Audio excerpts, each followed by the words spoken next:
That's a hat size of 342 and 3/8. I thought you were wondering up here.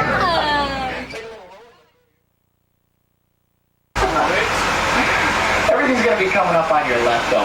Here at Creative Costuming, we have about 180 artists designing and manufacturing costumes for our motion picture, television, also live entertainment themes here at Disney. Many of you have already noticed inside these display cases are original costumes as worn by Madonna and Warren Beatty and Dick Tracy. Julie Andrews dressed in Mary Poppins is 26 years old this year. Also, Michael Jackson's outfit from Captain EO and some of the co-stars from Who Framed Roger Rabbit. Here in costuming, it all starts with a designer sketch, which is then turned over to the seamstress and tailors who you saw working in there. Last year, those people used over 175,000 yards of fabric to create all the garments in our wardrobe. In fact, we have the world's largest working wardrobe with over 2.5 million garments. That number is growing every single day. Just beyond costuming is another very important aspect. The Silvertail section from a 1943 film starring Ingrid Bergman and Humphrey Bogart. It's called Casablanca. The front portion of that can be seen in the Casablanca scene in the Great Movie Ride. If you haven't seen that, it's in the Chinese theater, pretty much the center of the park. And you got some people recognizing some items from the Star Wars films. The floating sand skip from Return of the Jedi. Harrison Ford and Billy D. Williams escaped the sandpit monster at Jabba the Hutt. The gentleman up here in the front, he recognized the space pod here from Flight of the Navigator. That's one of a couple space pods. You'll see a second one just up ahead for the in-flight scenes. This one has a hatchway open for the actor or actress to enter in and out of. The one that they use in flight scenes. You'll learn how they make things appear to fly using what is called a blue screen technique.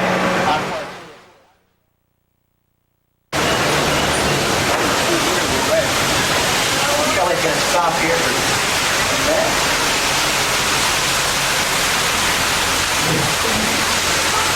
Thank you, Kelly. Take a special effect I was telling you about. A rain effect, and Kelly's going to see if they can show it to us now. The script for Catastrophe Canyon called for a downpour, a rainstorm. Well, since time is money in the movie-making business, we can't wait around for Mother Nature. We create the illusion of a rainstorm using high-powered rainstorms located overhead and out of Tamarain. Kelly, did you get a hold of them? No? Well, we might not get to see the rainstorm. Well, anyway, it took 6 months to create Catastrophe Canyon here, modeled after an actual canyon in California. And you may think, geez, 6 months? It's only going to be used in a few scenes, right? Well, with all the special effects they needed to create this environment, wait. Folks, just hang on for a second. We're just looking at the rain effect. So we got to do, folks, just hang on for a minute. We're going to get a couple people out of here.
Moving back to its original position. It's all just special effects in here.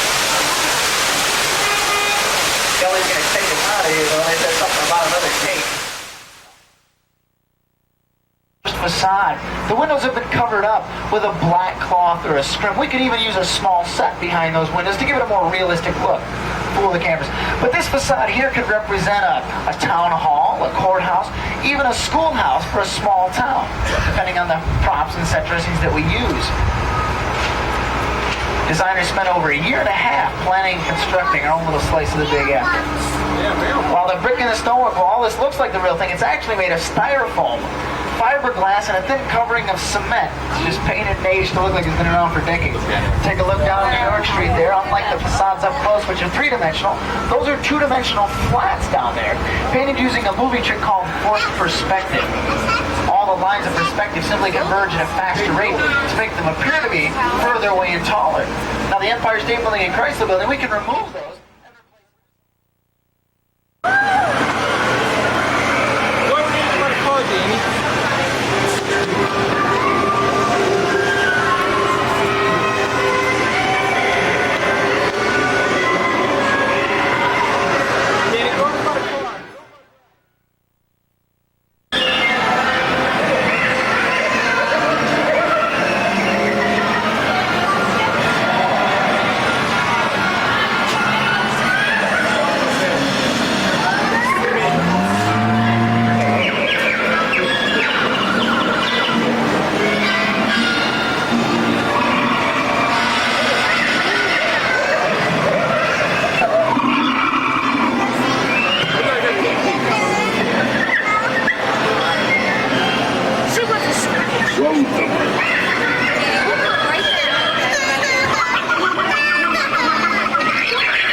Look ahead. See DuckTales?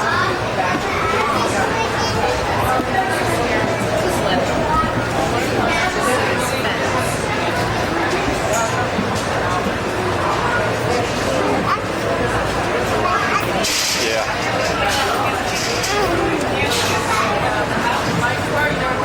You want to take the kids to lunch and you go this building? Excuse me. Come here, Danny.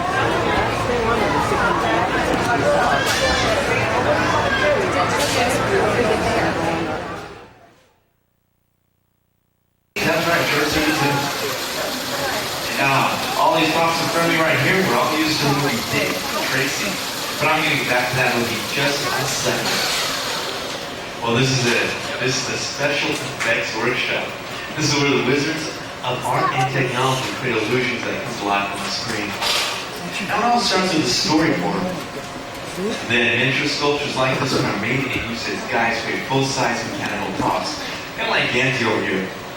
Some creatures work just like puppets, with off-camera operators using cables to move them. In other cases, miniatures are brought to life through a process called stop-motion animation. The figures photographed one frame at a time. Then the animator steps and moves the figures slightly between each shot. And when the individual frames are projected back to normal state, well, the movements appear very fluid and very lifelike. As with the scorpion here in Honey, I Shrunk the Kids. Miniatures play a very big part in special effects. Here we have the drawbridge, the ferry boat, and the steam train, for example, which were all used in the movie Dick Tracy. That's a film that's brought the art of visual effects to new levels. And when we film in front of a blue screen, later on we can make that blue disappear. Then we'll replace it with just about any background we'd like. It's this process that allowed actor Bob Hoskins to drop right into the cartoon world of Roger Rabbit.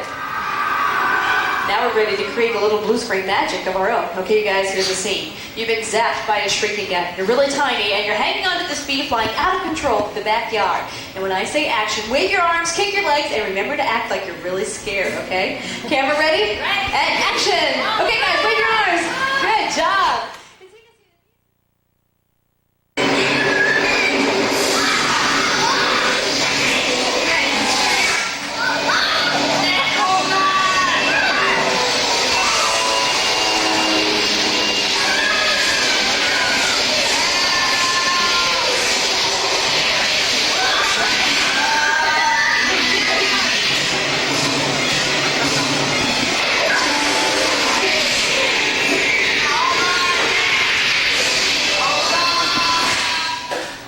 I'm Gene Sisco. And I'm Roger Ebert.